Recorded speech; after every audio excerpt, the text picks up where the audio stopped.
We begin with a Fox News alert. Our nation's finest are facing increasing threats on the job. The National Fraternal Order of Police is warning about a sharp increase in ambush-style attacks on police officers this year. And that union says the uptick can be traced to the defund the police movement. You're watching Outnumbered. I'm Harris Faulkner. Here today, my co-hosts, Emily Campagno and Kayleigh McEnany, and we're in person. Host of Kennedy on Fox Business, Kennedy herself.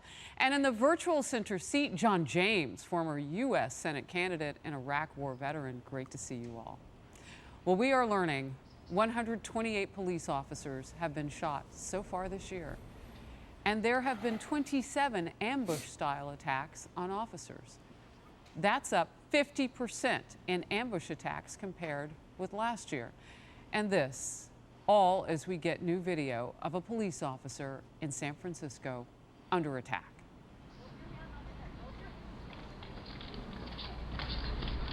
Oh.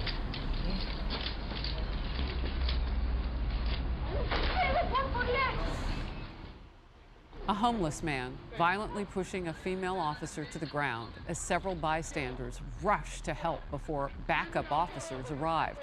One police official warning this shows the dangers of police staff shortages and what he calls a criminal-first progressive agenda. And this dramatic body cam video from Northern California shows police risking their lives, racing into a building after a gunman killed 9 of his co-workers at a rail yard. Remember, this was breaking about this time last week. The shots were still flying. The officers carefully, strategically moving throughout that building with their guns drawn, passing through rooms as they could hear the gunshots. And eventually, they find the gunman who had fatally shot himself. Hey, we need that key card over here, bro. All right, I'm pushing back to you guys, okay? Yep. Which one you need? Door right behind us. Oh, we get stimulus. We get stimulus. Third floor. That's right, third floor. Conference room?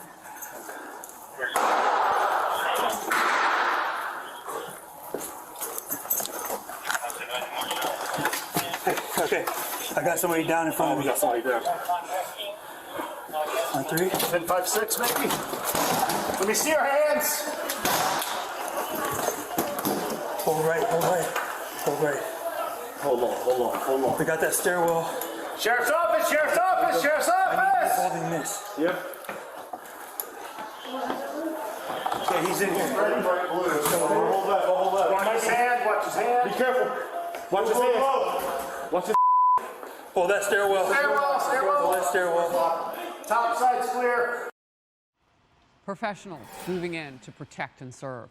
John James, you know what really stands out to me about this whole video and the close-up that we get to see of those cops going to work is how well trained and strategic they are in their movements. And it's reminiscent of what we see sometimes in our military. And I know you're a war vet, so I want to get your first impressions on what we say when we say we're losing more cops. It's more than that. I mean, we put a lot of investment in them, and look at the return on investment. Well, it's really quite tragic, and those videos are tough to watch and even tougher to listen to. I flew over a combat zone in Iraq, Operation Rocky Freedom, and it's still tough to listen to. When you hear and when you see what people are doing, putting themselves in harm's way, my heart goes out to them and to their families. I thank them for their service. And I'm reminded of a tough combat situation I was in after we got back, watching ambushes, seeing what happens on the front lines every day. When one of my soldiers asked me, "Sir, why are we here? Why are we here? They hate us here. They tell us that we're evil and that we're here to destroy things. We're not." And I told them simply that we're here to fight for people who can't fight for themselves, to defend people who can't defend themselves. And we're here to make sure that our brothers in arms go back wearing their flag, not draped in it. And I believe our officers go to work every single day in the same way. I think that they put themselves in harm's way because they truly love their communities and they're willing to put their lives on the line to protect them. Our officers, our good officers, deserve to be held in the highest of esteem, and bad cops held accountable. But this rhetoric needs to be stopped, and those in charge need to put an end to it, or else it's going to get worse. Kennedy, as I listen to John James, I'm just prayerful that the cops that protect us, those who are left on the job now, are not asking the question that His soldiers ask him, why are we here? I mean, with all the rhetoric and the ambushes and the violence against cops, let's pray that they don't ever have to wonder why they're here. We need them. No, it feels like that, especially when we see video like that female officer being attacked, just brutally attacked in San Francisco. But, you know, I look at that video and there's an active shooter. The sheriff's deputies hear gunfire, and, you know, the reflex is to immediately and quickly move toward the gunfire. And, you know, that is a level of bravery that very, very few people possess. And those are the kind of cops that you want on the street and in uniform protecting you.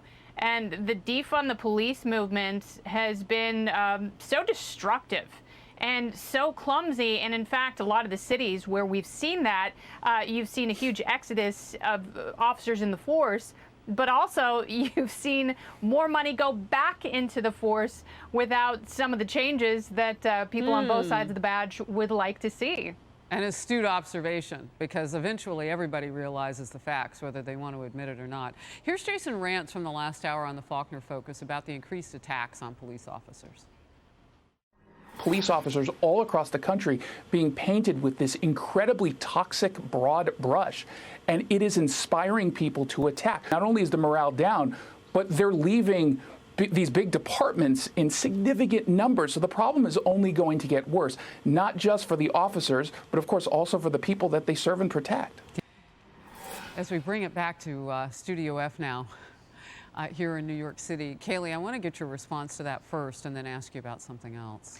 Yeah, it's incredible. It's inhospitable, the environment that these police officers go into. I'm incredibly moved by what John James said. You've talked about your father coming home from Vietnam. I believe it was your father, you said, and the inhospitable environment that he was brought into coming back to this country. And for John James to describe that same feeling, and for our police officers as well, it's tragic.